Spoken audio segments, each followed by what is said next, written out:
winning the battle for the soul of America. My fellow Americans, now let me introduce to you, for the first time, your next Vice President of the United States, Kamala Harris. Kamala, the floor is yours.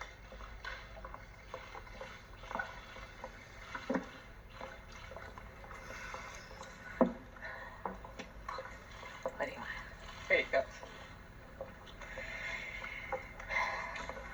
Thank you, Joe. Thank you. Thank you, Joe. As I said, Joe, when you called me, I am incredibly honored by this responsibility, and I'm ready to get to work. I am ready to get to work. After the most competitive primary in history, the country received a resounding message that Joe was the person to lead us forward. And Joe, I'm so proud to stand with you.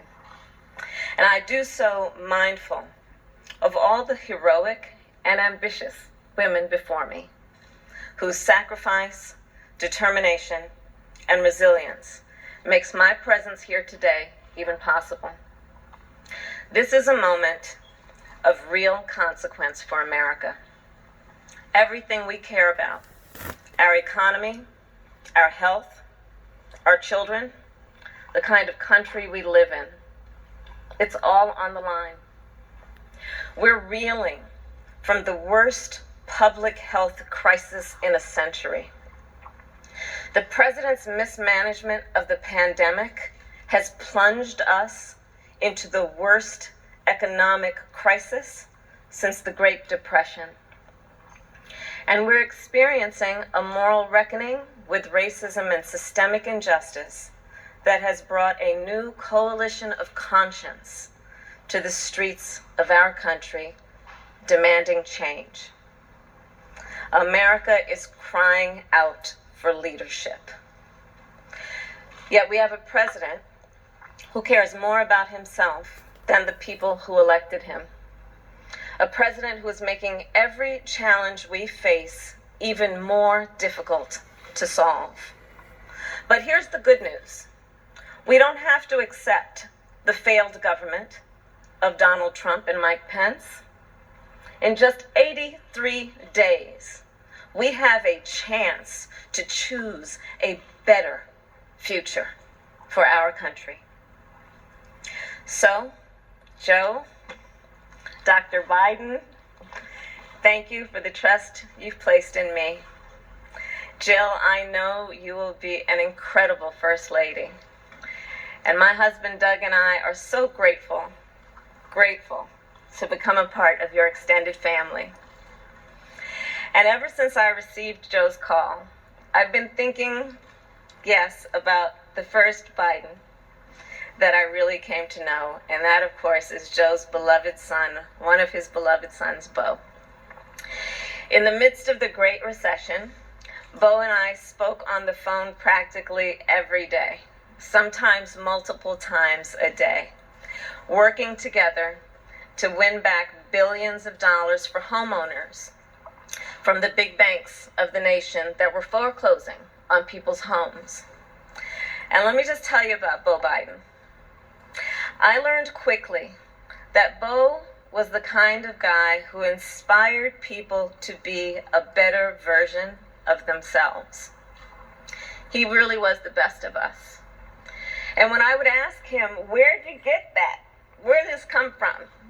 He'd always talk about his dad. And I will tell you, the love that they shared was incredible to watch. It was the most beautiful display of the love between a father and a son. And Bo talked about how Joe would spend 4 hours every day riding the rails back and forth from Wilmington to Washington so he could make breakfast for his kids in the morning and make it home in time to tuck them in bed each night. All of this so 2 little boys who had just lost their mom and their sister in a tragic accident would know that the world was still turning. And that's how I came to know Joe. He's someone whose first response when things get tough is never to think about himself, but to care for everyone else. He's someone who never asks, why is this happening to me? And instead asks, what can I do to make life better for you? His empathy, his compassion, his sense of duty to care for others is why I am so proud to be on this ticket. And Joe and I, yes, we are cut from the same cloth. Family is everything to me too. And I cannot wait for America to get to know my husband Doug and our amazing kids Cole and Ella. Because whether I'm cheering in the bleachers at a swim meet, or setting up a college room dorm, or helping my goddaughter prepare for her school debate, or building Legos with my godson, or hugging my 2 baby nieces, or cooking dinner, Sunday dinner, my family means everything to me. And I've had a lot of titles over my career, and certainly vice president will be great. But Mamala will always be the one that means the most. And you know, my mother and father, they came from opposite sides of the world to arrive in America. One from India and the other from Jamaica, in search of a world-class education. But what brought them together was the civil rights movement of the 1960s. And that's how they met, as students in the streets of Oakland, marching and shouting for this thing called justice, in a struggle that continues today. And I was part of it. My parents would bring me to protests strapped tightly in my stroller. And my mother, Shamala, raised my sister Maya and me to believe that it was up to us and every generation of Americans to keep on marching. She'd tell us, don't sit around and complain about things, do something. So I did something. I devoted my life to making real the words carved in the United States Supreme Court, equal justice under law. And 30 years ago, I stood before a judge for the first time, breathed deep, and uttered the phrase that would truly guide my career and the rest of my career. Kamala Harris for the people. The people, that's who I represented as district attorney, fighting on behalf of victims who needed help. The people, that's who I fought for as California's attorney general, when I took on transnational criminal organizations who traffic in guns and drugs and human beings. And it's the people who I have fought for as a United States Senator, where I've worked every day to hold Trump officials accountable to the American people. And the people are who Joe and I will fight for every day in the White House. And let me tell you, as somebody who has presented my fair share of arguments in court, the case against Donald Trump and Mike Pence is open and shut. Just look where they've gotten us. More than 16 million out of work. Millions of kids who cannot go back to school. A crisis of poverty, of homelessness, afflicting Black, brown, and indigenous people the most. A crisis of hunger, afflicting 1 in 5 mothers who have children that are hungry. And tragically, more than 165,000 lives that have been cut short. Many with loved ones who never got the chance to say goodbye. It didn't have to be this way. 6 years ago, in fact, we had a different health crisis. It was called Ebola.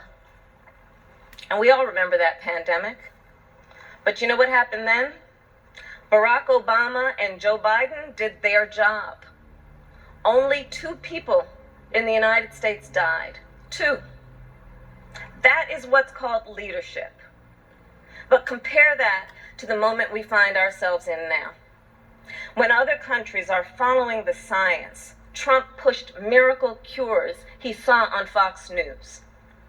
While other countries were flattening the curve, he said the virus would just, poof, go away. Quote, like a miracle. So when other countries opened back up for business, what did we do? We had to shut down again. This virus has impacted almost every country. But there's a reason it has hit America worse than any other advanced nation. It's because of Trump's failure to take it seriously from the start. His refusal to get testing up and running. His flip-flopping on social distancing and wearing masks. His delusional belief that he knows better than the experts. All of that is reason. And the reason that an American dies of COVID-19 every 80 seconds. It's why countless businesses have had to shut their doors for good. It's why there is complete chaos over when and how to reopen our schools. Mothers and fathers are confused and uncertain and angry about childcare and the safety of their kids at school, whether they'll be in danger if they go or fall behind if they don't. Trump is also the reason millions of Americans are now unemployed. He inherited the longest economic expansion in history from Barack Obama and Joe Biden. And then, like everything else he inherited, he ran it straight into the ground. Because of Trump's failures of leadership, our economy has taken one of the biggest hits out of all the major industrialized nations, with an unemployment rate that has tripled as of today. This is what happens when we elect a guy who just isn't up for the job. Our country ends up in tatters, and so does our reputation around the world. But let's be clear, this election isn't just about defeating Donald Trump or Mike Pence. It's about building this country back better. And that's exactly what Joe and I will do. We'll create millions of jobs and fight climate change through a clean energy revolution. Bring back critical supply chains so the future is made in America. Build on the Affordable Care Act so everyone has the peace of mind that comes with health insurance. And finally, offer caregivers the dignity, the respect, and the pay they deserve. We'll protect a woman's right to make her own decisions about her own body, root out systemic racism in our justice system, and pass a new Voting Rights Act, a John Lewis Voting Rights Act, that will ensure every voice is heard and every voice is counted. The civil rights struggle is nothing new to Joe. It's why he got into public service. It's why he helped reauthorize the Voting Rights Act and restore unemployment discrimination and employment discrimination laws. And today, he takes his place in the ongoing story of America's march toward equality and justice as the only who has served alongside the first black president and has chosen the first black woman as his running mate. But as Joe always points out, this election is about more than politics. It's about who we are as a country. And I'll admit, over the past 4 years, there have been moments when I have truly worried about our future.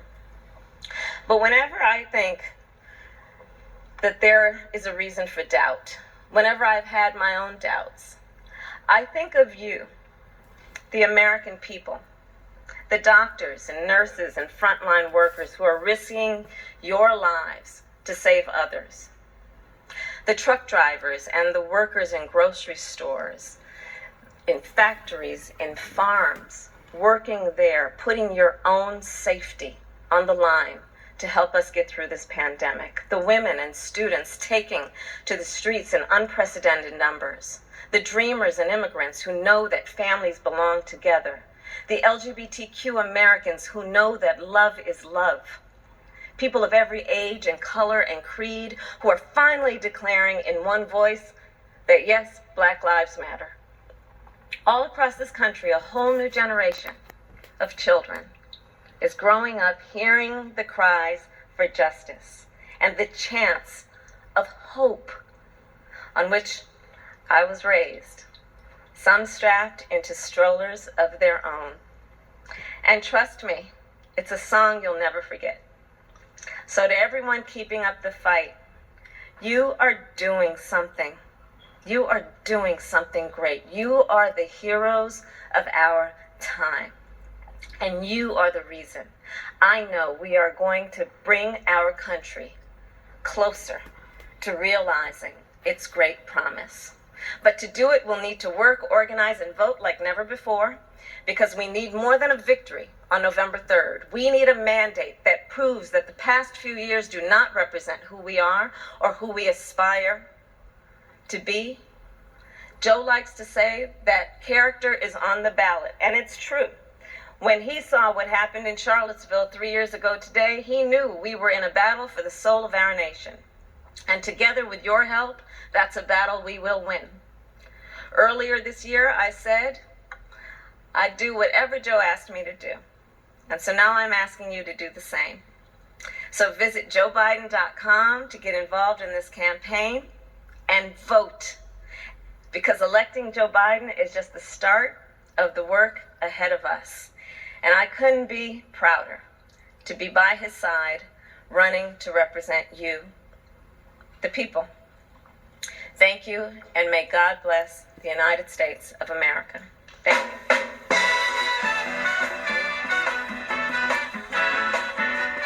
Kamala Harris giving her first address and the first appearance there with Vice President Joe Biden, their first time together as running mates. Welcome to our viewers in the United States and around the world. Well, Blitzer is off today. I'm Anderson Cooper in the Situation Room. We were following the breaking news. And there you see Joe Biden and Kamala Harris's husband, Doug Emhoff. It's the first time we have seen all four of them together. Clearly they are abiding by social distancing. They wore masks as they came into the room, then took them off as they spoke. We heard a lot, really a character portrait painted by Kamala Harris about Joe Biden. And then she moved to making the case against Donald Trump, saying the case against Donald Trump and Mike Pence is open and shut. She talked about kids not being able to go to school, homelessness, hunger, COVID deaths. She brought up Ebola. And what she said was Trump's failure to take COVID-19 seriously from the start. Dana Bash is joining us. Dana,